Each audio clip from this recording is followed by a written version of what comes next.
네, 국회가 열흘간의 휴직기를 마치고 오늘 7월 임시국회를 시작하는 가운데 오염수 방류 계획 항의를 위해 야당 의원 10여 명이 2박 3일간의 일정으로 오늘 오전에 일본으로 출국했습니다. 이를 포함한 오늘의 정치권 이슈들 김영준 배재대 석좌 교수, 최창렬 용인대 특임 교수 두 분과 함께 짚어보겠습니다. 어서 오십시오. 네, 안녕하세요. 안녕하십니까? 안녕하세요. 자, 국회가 잠깐 숨을 좀 고르고요. 오늘부터 7월 임시국회를 시작을 하게 됩니다. 여러 가지 현안이 있겠습니다만 두 분께서 보시는 최대 쟁점은 무엇인지부터 한번 여쭤보고 본격적인 대담 시작을 하겠습니다. 네, 먼저 말씀드리겠습니다. 가장 두 달 동안에 여야가 뜨거운 쟁점을 벌이고 있는 쟁점이 한 두 가지가 있잖아요. 예. 후쿠시마 오염수와 관련된 부분들하고 최근에 이제 불거진 거죠. 서울 양평 고속도로 그 추진 노선과 관련된 부분들. 더 나가서 이제 국회 이제 청문회가 지금 예정이 돼 있지 않습니까? 김용호 통일부 장관에 대한 이 청문. 그리고 더 나가서 지난 회기 때에 야당이 부의한 법안들이 있지 않습니까? 노란봉투법 등 이것을 어떻게 이제 처리할 것이냐를 가지고 아마 굉장히 여야 간에 격돌이 예상되는 그러한 또 7월 임시국회가 아닐까라는 생각을 합니다. 예, 말씀해주신 쟁점들 하나하나가 굉장히 뜨거웠는데 최창렬 교수께서 보시는 그중에서도 이게 최대 쟁점이 될 것이다라는 부분이 있을까요? 우선 후쿠시마 오염수 방류 이 청문회를 하기로 합의를 했는데 이 열리지 않을 것 같아요. 지금 후쿠시마 이제 오염수 방류에 대해서 국회에서 이제 결의안이 통과가 됐는데 이 결의안을 이제 결의안 통과 두고 이제 여야가 또 생각이 달라서 여당이 거기 참여 안 했었거든요. 이 문제를 가지고 이제 서로 또 지금 다투고 있기 때문에 아마 후쿠시마 오염수 방류 관련된 청문회도 못 열릴 것 같아요. 이에 대한 책임도 서로 이제 내탓하고 있는 상황이고 지금 말씀하신 것처럼 지금 당장 지금 며칠 사이에 뜨겁게 이제 쟁점이 된 게 고속도로 문제예요. 그 서울 양평 고속도로 문제가 굉장히 이제 여야 간의 쟁점이 될 것 같고 네. 또 하나 노란봉투법도 이제 국회 본회의에 부의가 돼 있어요. 이른바 노란봉투법이죠. 그게 노동조합법 개정안인데 그 문제도 뭐 여야가 워낙 지금 이제 이견이 많고 이태원 참사에 관련된 특별법 이 문제는 이제 패스트트랙에 지금 올라 있는데 이것도 그렇고 지금 7월 국회 때 여야가 합의할 수 있는 게 하나도 없는 것 같아요. 지금 이제 뭐 7월 국회라는 게 이제 그동안 좀 열흘 좀 휴회를 갔다가 이제 들어가는 건데 그동안 이른바 이제 이재명 대표의 뭐 방탄 이 문제도 또 논란이 될 것 같고 7월 국회 동안 당장 이제 오염수 방류 문제와 이제 고속도로 문제가 가장 뜨거운 쟁점인데 이 부분에 대해서 여야가 뭐 합의할 수 있는 상황은 전혀 없는 것 같아요. 각자 마이웨이로 갈 겁니다 아마. 그리고 이제 총선이 점점 다가오고 있기 때문에 7월 국회는 물론이고 향후 국회 일정도 뭐 어느 하나 저는 합의하거나 절충할 수 있는 게 없다. 아주 이번 임시국회가 굉장히 여야 간에 뜨거운 쟁점이 될 것 같습니다. 네. 두 분께서 보시는 최대 쟁점이라고 하는 사안들은 비슷했던 것 같은데 그중에서도 이제 두 분께서 공통적으로 꼽아주신 오염수 공방에 대한 부분 한번 짚어보도록 하겠습니다. 일단 오늘 오전에 민주당 의원들을 주축으로 한 야당 의원 11명이 이제 일본으로 향했고요. 또 총리관저 앞에서 항의를 포함해서 여러 가지 일정을 소화하게 될 텐데 어떻습니까? 이게 기본적으로 이런 활동을 한다라고 했을 때 어떤 영향이나 효과가 있을 거라고 보십니까? 효과가 있느냐 없느냐를 판단할 수 있는 기준이 뭘까요?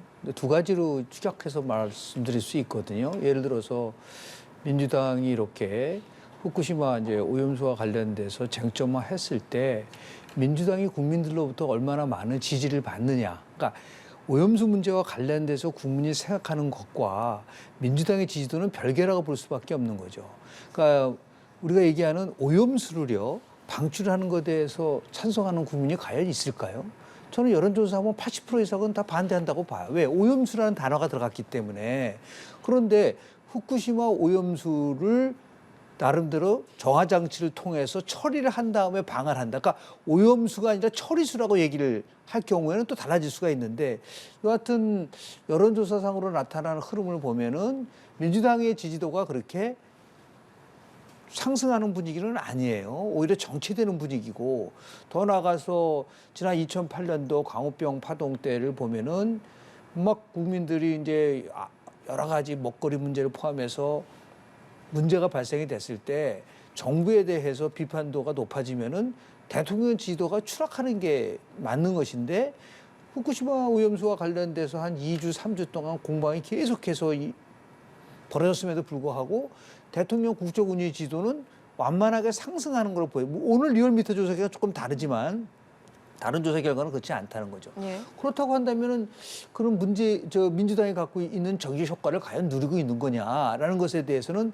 의심을 할 수밖에 없는 거 아니겠느냐는 생각이 좀 들게 되고요. 두 번째는 이것은 정치의 논리보다는 과학의 논리. 그래서 우리가 이 방송 이 시간에서 쭉 강조했던 게 뭐였냐면 IAEA 결과를 보고 그 결과를 가지고 얘기를 하자고 얘기를 했었었는데 IAEA는 이제 국제 기준에 맞다라고 얘기를 하고 있다고 한다면 저는 민주당도 그 IAEA 그리시 총장을 만나서 이게 전부 다 편향된 보고서라고 얘기를 하면은 편향된 보고서라는 근거를 제시를 했나요?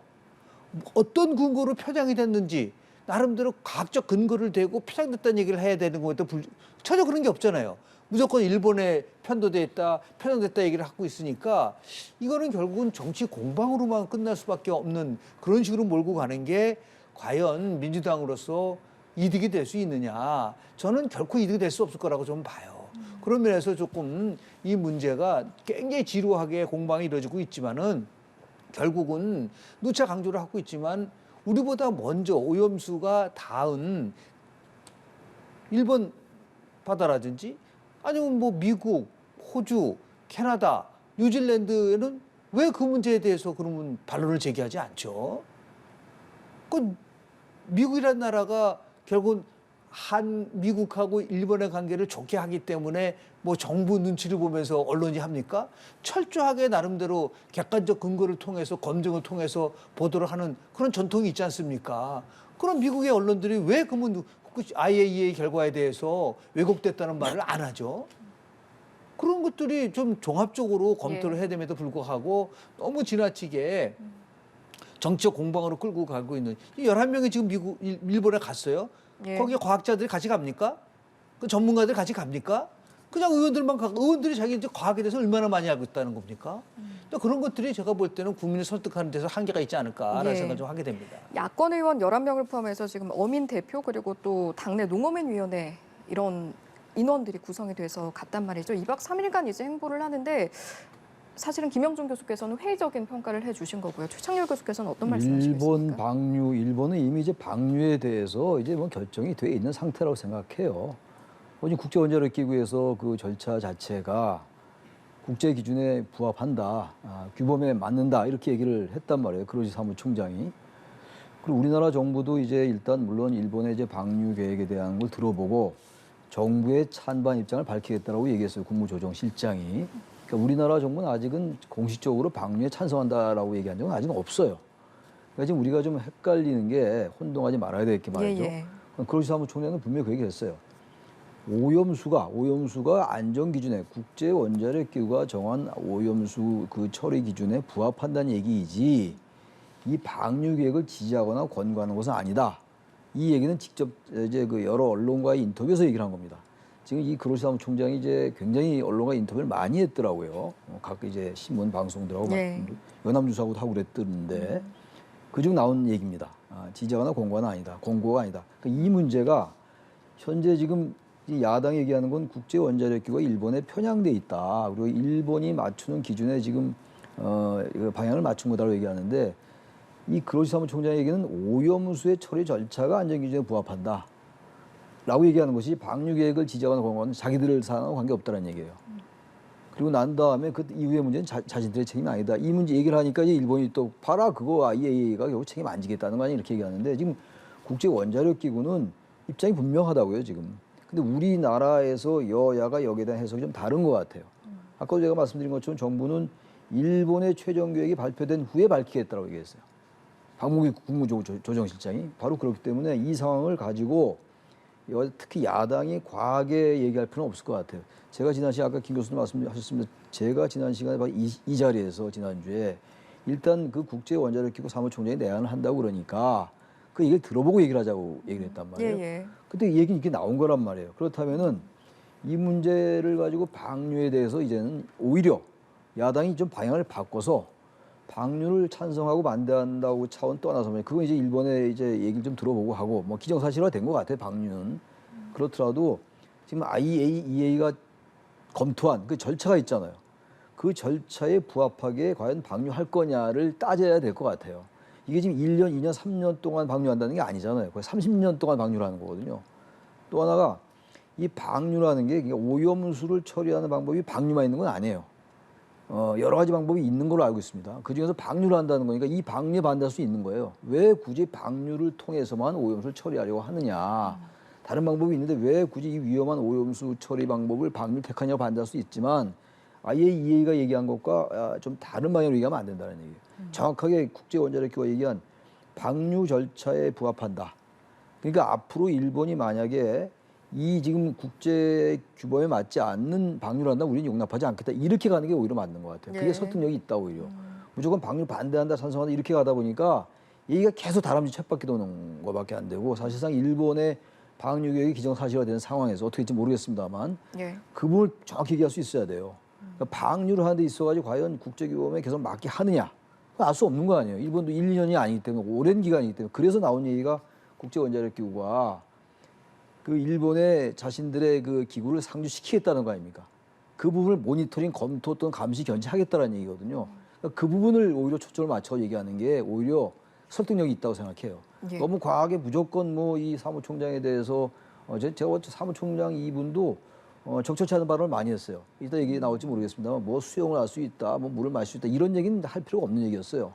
야당은 일단 반대하고 있는데 그 야당과의 면담에서 무조건 그런 얘기 못 합니까? 그래서 이런 부분도 예. 저는 적절치 않다고 보는데 아무튼 간에 예. 그렇다고 해서 이 국제원자력기구의 이 검토 결과를 무조건 뭐 폄훼할 수는 없다고 생각해요. 그건. 알겠습니다. 근데 실제로 보면은 야당이 어떤 그 공방을 할 때 저는 자신들의 전 정부가 무슨 말을 했는지를 다 평가를 해야 되는 거 아닌가요?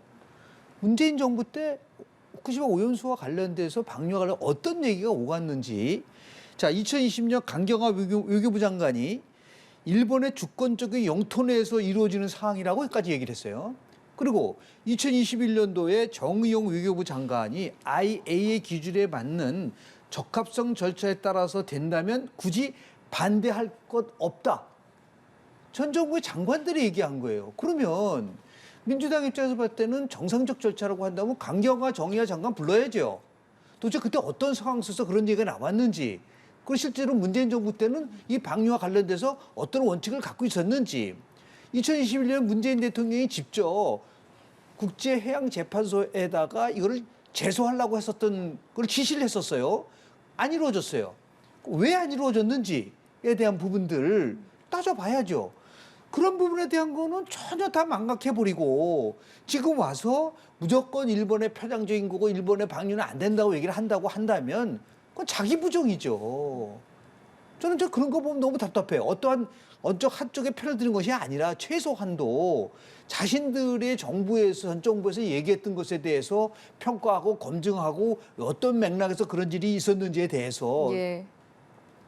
검토를 한 다음에 투쟁을 하도록 투쟁을 해야지. 그건 싹 잊어버리고 지금 와서 얘기를 하니까 이거는 내로남불이 되고 선동이 되고 괴담이다라는 그런 비판을 받는 이유도 분명히 여기에 있다는 것을 조금 좀 민주당이 좀 예. 깨달았으면 좋겠다라는 말씀 좀 알겠습니다. 드립니다. 두 분의 말씀을 듣다 보니까 이제 결국에는 초점을 제대로 맞춰라. 그리고 질문을 적절하게 조금 초점을 제대로 그 각도를 맞췄으면 좋겠다라는 그런 말씀으로 제가 듣게 되는데요. 그러면 그런 관점에서 봤을 때 민주당과 이제 그로시 사무총장 간의 만남이 있지 않았습니까? 네네. 그때 민주당이 던졌던 질문과 또 총장이 답했던 그런 맥락들은 거기에 부합했다고 보시는지요? 전혀 부합되지 않았죠. 제가 말씀드리잖아요. 최소한도 민주당이 그 그로시 총장을 만나서 반론을 제기할 때면 아주 객관적 근거와 그리고 과학적인 나름대로 논리를 가지고 증명을 해야 되는데 그게 아니잖아요. 그 왜 그러면 방류하느냐, 음용수를 마시지라든지 더 나가서 뭐 모욕적인 발언도 나오는 경우도 있었잖아요. 밖에서 보면 돈을 받지 않느냐 이런 식으로 얘기를 하니까 이거는 논쟁으로만 끝나지 실제로 차분하게 대하고 물론 많은 국민들이 자신의 의견을 보이기 위해서 아주 평화적으로 시위하는 건 있을 수 있지만 그렇지 않고 너무 과도하게 얘기한다고 한다면 과도한 행동을 하게 한다고 한다면 이건 또 국제적으로 큰 평가를 받을 수밖에 없는 부분들이 있는 거거든요. 그런 의미에서 봤을 때 저는 뭐 처음부터 만난다는 것 자체가 어떠한 해법을 찾기 위한 것부터 지금 최 교수님 말씀하신 것처럼 그렇다고 한다면 자 IAEA가 상주를 한다고 한다면 그 상주할 때 어떤 절차와 어떤 방식으로 그리고 그걸 계속해서 그런 얘기가 나왔었어야 되는 거잖아요. 그렇게 되면 먼저 IAEA를 무조건 결과를 인정하기 때문에 지금 IAEA 결과를 전혀 인정하지 않은 상태에서 두 사람들이 만나가지고 어떤 결론이 날 수 있겠어요. 공방만 하고 끝날 수밖에 없는 부분들이 나올 수밖에 없기 때문에 이거는 한마디로 얘기해서 어떠한 우리가 기대하는 효과를 가져오기는 상당히 어려울 수밖에 없는 그러한 구조 속에서 만남이 있었던 게 아닌가라는 생각을 합니다. 예, 마찬가지로 당시 만남의 어떤 분위기 어떻게 보셨는지 여쭤보겠습니다. 아니 분위기가 뭐 좋지 않았잖아요. 우리가 다 뭐 보도를 통해서 봤던 예. 거였는데 이미 이제 방향은 정해져 있었던 거예요. 민주당은 이제 그로시 사무총장 IAEA에 대해서 국제원자력기구에 대해서 불신을 이제 나타낸 거고 우원식 그 대책위 고문하고 위성원 의원이 이제 얘기를 했던 거 아니겠어요. 야당이 반대할 수 있습니다. 뭐 방류 반대할 수 있는 거고 우리나라 국민들도 상당수가 반대하고 있으니까 일본 뭐 항의 방문할 수 있어요. 그게 뭐 효과가 있든 없건 또 야당의 역할이라고 생각한다면 저는 그게 그렇게 본질은 같지는 않아요. 항의 방문을 하는 거에 대해서 또 뭐 여당은 또 여당이니까 상대방도 비난하는 거고 뭐 우리나라 정당이 원래 그런 게 한두 번 아니니까 그게 본질이 아니고 중요한 건 지금 과연 이 정말 이 방류하는 이 물이 이른바 오염 처리수가 됐건 오염수가 됐건 이 물이 과연 우리 국민의 안전한가 문제예요. 근데 그 문제에 있어 지금 워낙 주장이 다르고 이 학자들도 국민의힘이 초빙해가지고 듣는 학자들하고 민주당이 또 초빙해 있는 학자들의 입장이 다르다고요. 거기에 맞춰서 이제 교수나 학자들 부르는 거겠죠. 우리 국민들은 알 수가 없어요. 여기서 저희들이 얘기하고 있습니다만 저희들은 이쪽의 전문가가 전혀 아니기 때문에 여러 가지 정황이나 정치적인 얘기를 하고 있는 거란 말이죠. 저는 그래서 아무리 그 국제원자력기구가 일본에 편향되는지 모르겠습니다만 막연하게 국제원자력기구의 기준이 맞지 않는다고 얘기하는 건 저는 맞지 않는 것 같아요. 유엔의 산하기구 아닙니까? 근데 그게 공식적으로 부인되지 않았단 말이에요. 국제원자력기구의 여러 가지 존재나 이런 것 역할들이. 근데 거기에 대해서 우리나라 야당이 과도하게 폄하하는 것 같은 이런 것들은 난 맞지 않다고 생각하고 물론 아까도 말씀드렸다시피 그 같은 논리로 고리 사무총장도 자신의 직분을 벗어나서 민주당이 뭐 집권하면 뭐 IAEA 안 믿을 거냐 이런 얘기는 할 필요 없는 얘기였어요. 그것도 아주 비난받아 마땅하다. 그렇게 얘기 생각이 돼. 그래서 아까 이제 분위기는 좋지 않았던 거였죠. 그런데 문제는 그런 것들은 그냥 그 부차적으로 일어나는 문제들인데 기본적으로 일본에다 우리가 요구할 것은 여당도 전 그 부분을 요구해야 된다고 생각하는데 네. 앞으로 향후 이 방류에 관련돼 가지고 여러 가지 자료가 있을 거예요. 그리고 이제 검증도 많이 있을 겁니다 아마. 그런 각 단계마다 검증 단계에 우리 정부가 대한민국이 들어볼 수 있는 그런 제도적 장치 그리고 또 여러 가지 자료를 우리가 공유할 수 있는 것 정보도 이런 걸 요구할 수 있어야죠. 그게 더 실질적이지 않겠어요? 무조건 뭐 너 안 된다 무슨 뭐 잘못됐다라고 얘기하면 그게 정치 공세로 자꾸만 들리잖아요. 그럴 게 아니라 방류는 반대한다 이거예요. 방류 반대는 받아들인다 이겁니다. 방류 반대할 수 있는데 그것보다 나아가서 만약 너희들이 방류를 한다면 어떻게 우리 정부와 우리 국민들을 안심시킬 것이냐를 대라고 얘기를 해야죠. 그게 더 실질적이지 않겠어요? 그게 오히려 반대의 명분이 있다는 얘기입니다. 그러면 그런 관점에서 이 질문을 한번 드려볼게요. 이제 사무총장이랑 우리 정부 인사와의 만남도 있었습니다. 이 자리에서 원안위원장이 검증단에 우리나라가 참여하는 방안을 요청을 했고 아직 이제 수용을 하겠다 이런 상태는 아니고 이제 검토해 볼 것 같은데 이게 수용이 되면 그때는 조금 안전성에 대한 국민의 우려가 좀 불식시킬 수 있는 아무리 조금씩 나아지지 않겠어요? 근데 글쎄 모르겠는데 야당이 아마 이 이슈를 좀 계속 키울 가능성이 좀 있다고 생각해요. 왜냐하면 이 오염수 방류 문제라는 게 워낙 과학적인 단계가 많다고요. 그리고 우리 국민들이 모르는 게 너무너무 많기 때문에 무슨 얘기를 하면 우리 국민들은 그 얘기를 믿을 수밖에 없어요. 이 방류, 이 오염수가 안전하다고 생각하면 또 안전하다고 얘기하는 학자의 말을 믿을 수밖에 없고 이게 여러 가지 안전하다고 합니다만 여러 가지 이런 문제가 있기 때문에 이 문제가 있습니다라고 하면 또 믿을 수밖에 없는 상황이라고요. 이게 이제 이 방사능 문제가 뭐 당장은 아니더라도 나중엔 또 나타날 수 있다 그러면 믿어야지 어떡하겠냐고요. 대한민국 국민에서 이 원자력이나 이 원전에 관련해서 이 전문가가 얼마나 있냐고요. 그러면 이제 그렇게 얘기하면서 자꾸 우리가 그 믿음을 가져나가야죠. 그러려면은 일본이 방류가 확실히 된다면 아직은 최종 결정을 안 했습니다만 그렇다면 그런 거에 대해서 우리 국민이나 우리 정부가 우리 건강이나 안전에 대해서 담보할 수 있는 걸 일본이 요구해야 된다 이런 얘기예요. 우리 꾸준히 감시하겠다는 거예요. 그건 받아들이겠죠. 만약 그걸 안 받아들인다면 그게 쟁점이 될 수가 있어요. 그러니까 이번에 글쎄 나토 정상회담 가서 윤석열 대통령이 기시다 총리 만날 텐데 아마 그때 그런 얘기가 나올 겁니다. 아마 그런 얘기 안 하고 무조건 뭐 방류 찬성한다고 얘기는 나올 수가 없죠. 우리나라 대통령이 그런 얘기 안 할 거라고요. 그러니까 어떻게 우리 국민을 안심시킬 것이냐. 그걸 제공하라고 얘기해야 돼요. 야당이 그쪽으로 방향을 틀어라 좀. 그래야 야당의 이 주장이 공신력이 있어요. 너무 예. 과하게 무조건 비난 쪽으로 가면은 점점 정쟁으로 가잖아요. 예. 점점 본질과 다른 쪽으로 여당이 또 야당을 공격하고 야당은 또 여당을 공격하고 이렇게 된다고요. 좀 약간 야당도 전 방류 반대하는 거 인정합니다. 인정할 수 있어요. 그러나 이 반대의 방향을 좀 다르게 돌려라. 예. 합리적으로. 그 말씀 제가 드리는 예. 겁니다. 실제로 예를 들어서 이번 IAEA 그 보고서가 끝으로 해서 모든 게 끝났다고 한다면 우리가 생각하는 여러 가지 우려를 전달할 수도 있어요. 그런데 분명히 얘기하고 있잖아요. IAEA에서 뭐라냐면 그 방류 과정 모니터링을 위해 수십 년간 상주한다고 그러잖아요. 그럼 그 상주하는 과정 속에서 뭐 대한민국 우리 그 전문가가 참여할 수 있는 방안도 있는 것이고, 그런데 방류하는 과정 속에서 모니터링을 하니까 IAEA 기준에 부합되지 않는다. 그럼 바로 방류를 중단시키겠죠. 그걸 요구를 하겠죠. 그런 나름대로의 절차를 과정을 갖고 있는데 불구하고 그냥 무조건 예를 들어서 안 된다라고 얘기를 한다고 한다면 글쎄요, 이게 과연 그 국제적으로 우리가 어떤 취하는 행동에 대해서 특히 야당이 하는 행동에 대해서 어느 정도 설득력이 있을까? 만약에 정말 오염수 방류에는 오염수가 정말 문제가 있다고 한다면 제가 조금 전에 얘기했었던 미국, 호주, 뉴질랜드, 캐나다들이 가만히 있겠어요? 그 자기네 자체적으로 다 모니터링을 할 거라고요. 거기서 만약에 문제가 발생된다고 한다면 그때는 봐라, 우리가 얘기했던 게 맞지 않느냐, 당당하게 바로 중단시켜라, 이렇게 얘기할 수가 있는데 그런 거 없이 현 시점에서 무조건 안 된다고 얘기했을 때 과연 어느 정도의 설득력을 가질 수 있을 것인지에 대한 부분들에 대해서 논쟁이 있을 수밖에 없지 않겠는가라는 생각을 좀 합니다. 알겠습니다. 이 주제는 여기까지 하고요. 주제를 좀 바꿔보겠습니다. 지난주부터 정치권의 뜨거운 감자라고 하면 양평 고속도로 사업 이야기를 빼놓을 수가 없을 텐데 이번에는 좀 논란이 되고 있는 게요. 원희룡 장관이 김 여사 일가 땅이 그 사업 부지에 있었던 거를 사전에 인지했는가 하지 않았는가, 이게 지금 이야기가 나오고 있는데 지금 문제가 되는 게 작년 국감에 대한 부분인 겁니까?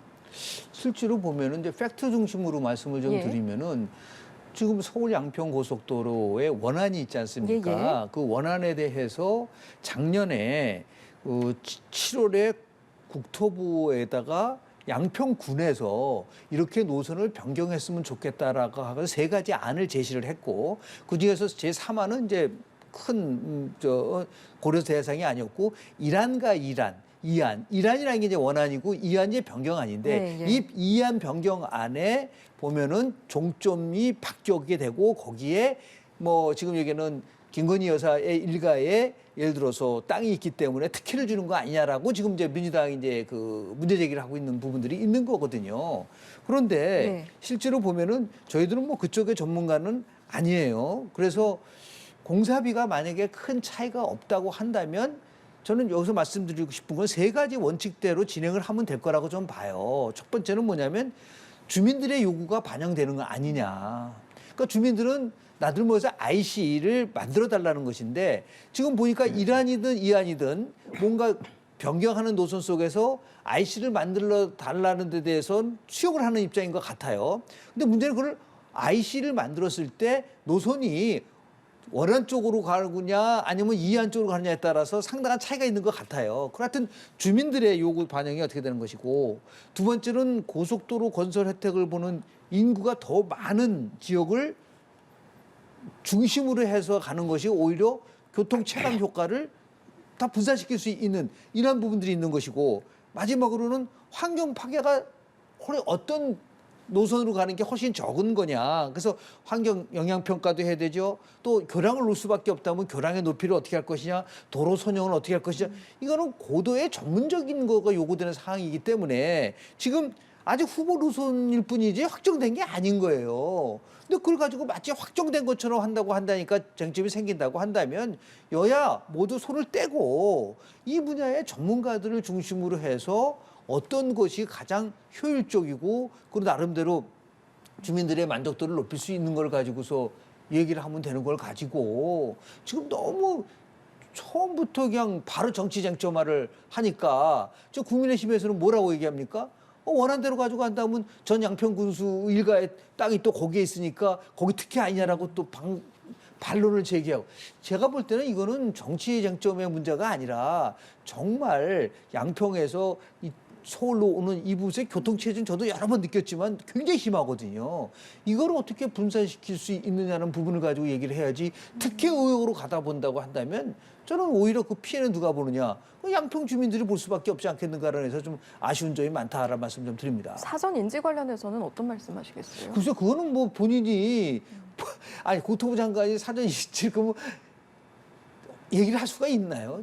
국토교통부 장관의 입장에서 봤을 때는 어떠한 것들이 더 좋은 거라고 하는 국토교통부 얘기는 그거예요. 가장 좋은 주민들이 선호하고 그리고 나름대로 이 고속도로를 만드는 취지에 부합하는 방향으로 하겠다는 그 이상 그 이하의 대답을 우리가 들을 수가 있나요? 제가 볼 때는 그건 다시 네. 또 선동, 괴담 이런 식으로 갈 수밖에 없게끔 그런 사전 인지에 대한 부분들을 가지고 또 나온다는 거는 이것도 정치 쟁점화될 수밖에 예. 없는 그런 요소가 아닌가 생각합니다. 이게 작년에 민주당 한준호 의원과 또 원희룡 장관의 질의 그리고 답변 때문에 불거진 내용인데요. 어떤 말씀 사전 해주실 수 인지 여부는 있을까요? 알 수가 없어요. 자꾸만 우리 정치는 항상 그걸 알았을까 몰랐을까 우리가 알 이유도 없고 어떻게 압니까?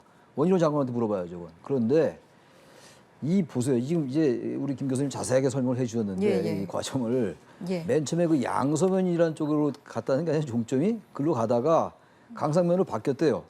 양평군 양서면하고 강상면이 유명하게 생겼는데 유명해졌어요 이미 이제. 근데 이제 그 김건희 여사의 일가 뭐 오빠나 뭐 언니 땅이 있다 뭐 이런 얘기 아니에요. 다 알려진 얘기입니다. 근데 그거보다 더 중요한 게 원희룡 장관이 이제 이게 야당이 이 문제를 특혜 의혹을 제기하니까 백지화 선언했단 말이에요. 저는 이게 더 문제인 것 같아요.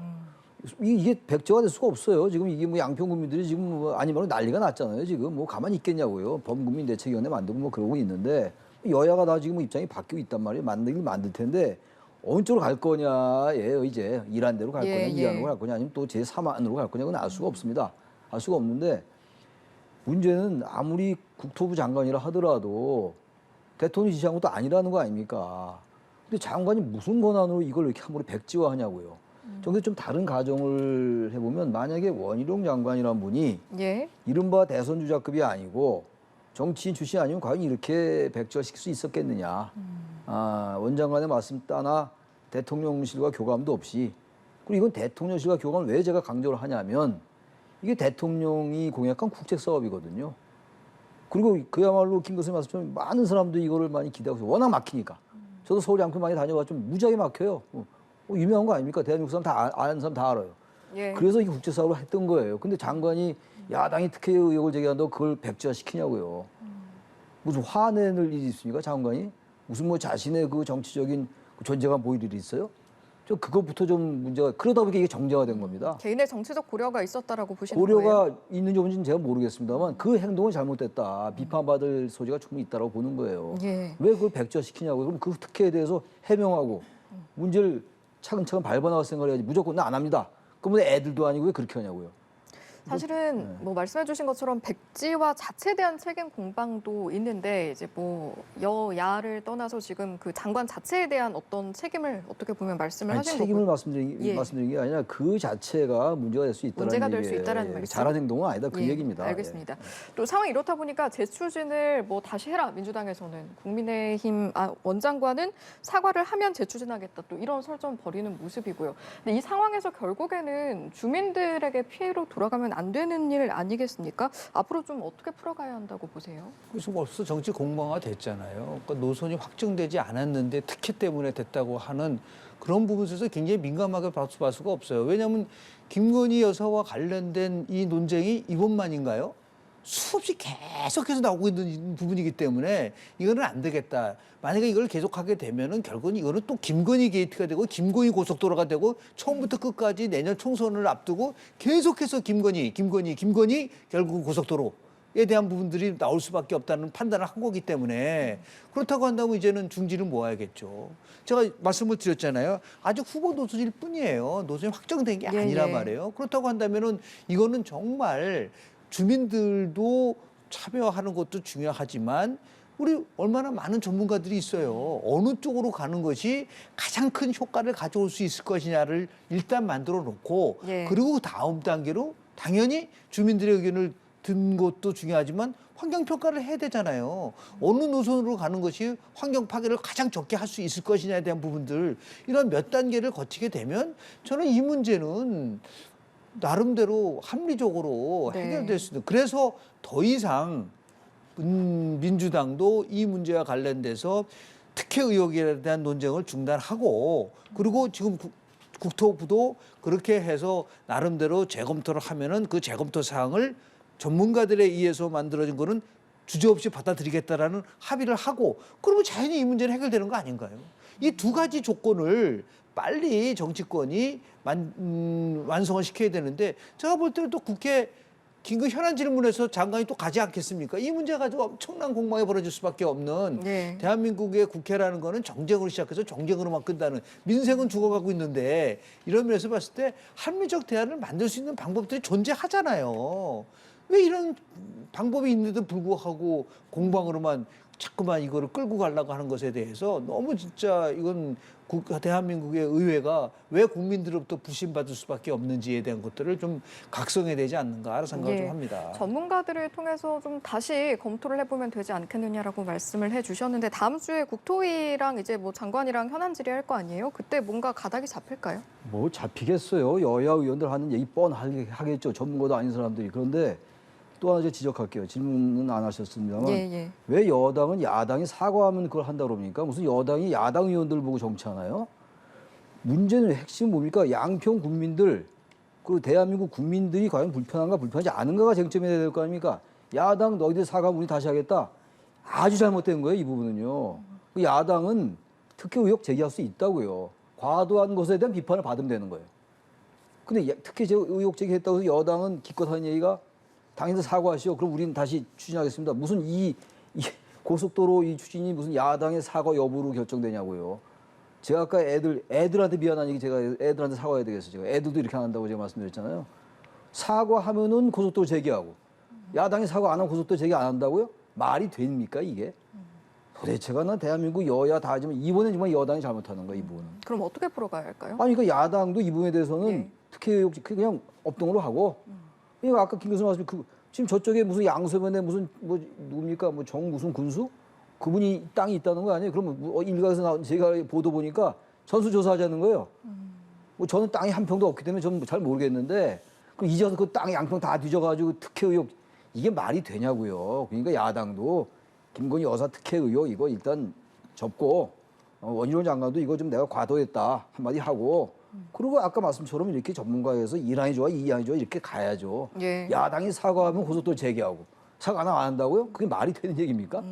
말도 안 되는 소리죠, 그거는. 그러면 제가 관련해서 이거 하나만 두 분께 하나씩 더 여쭤볼게요. 대통령실의 입장을 보니까 국토부에서 알아서 해라 이런 입장이거든요. 어떻게 보면 일부 어떻게 대통령실이 이 문제 관련해서 당연한 얘기했으니 당연한 상황이니까? 거죠. 그러니까 이 모든 거는 이제 결국 이제 국토교통부가 어떠한 입장을 취하느냐. 지금 이제 다만 최 교수님 말씀하시는 거는 이제 원장관이 엄밀하게 너무 과도하게 백지화 선언을 한 거는 잘못된 것이다라고 얘기를 하고 있는 부분들이 있는 것인데. 거기에 대해서는 동의하세요? 그건 이제 실제적으로 보면은 이제 그 타협의 협상의 여지를 만들기 위한 거라고 저는 봐요.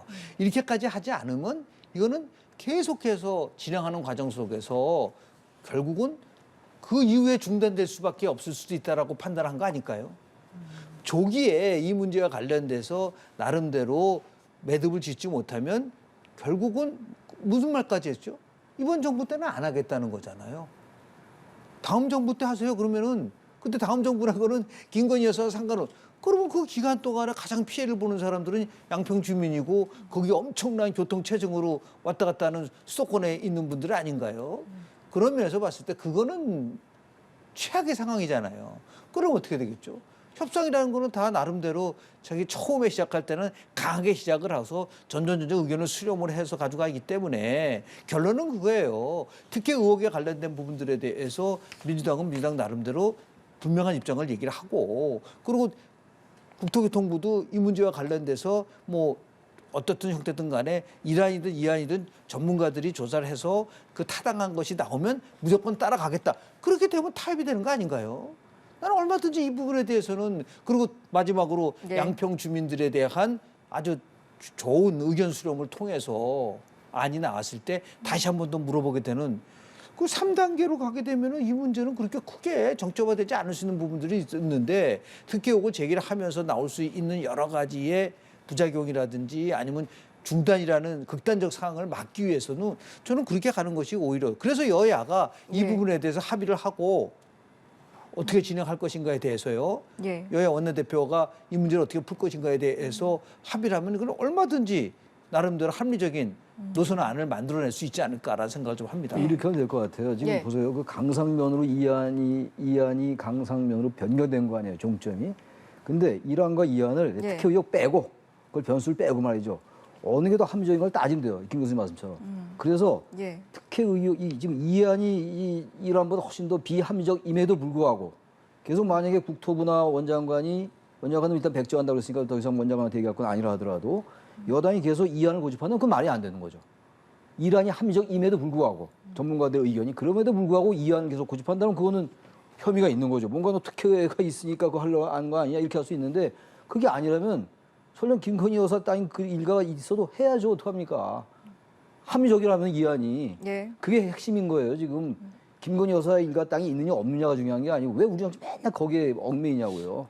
무엇이 더 합리적인가 이걸 봐야죠. 전문가들이 평가를 예. 하시겠지만 저희들은 잘 모르지만 예, 예. IC를 만드는 데 대해서는 1안이든 2안이든 다 만들어 달라는 거예요. 주민들이. 예. 그 IC가 만들어지면은 그 IC가 만들어지고 나서 바로 원안 쪽으로 가느냐 아니면 2안 쪽으로 가느냐가 핵심적인 되는 거죠.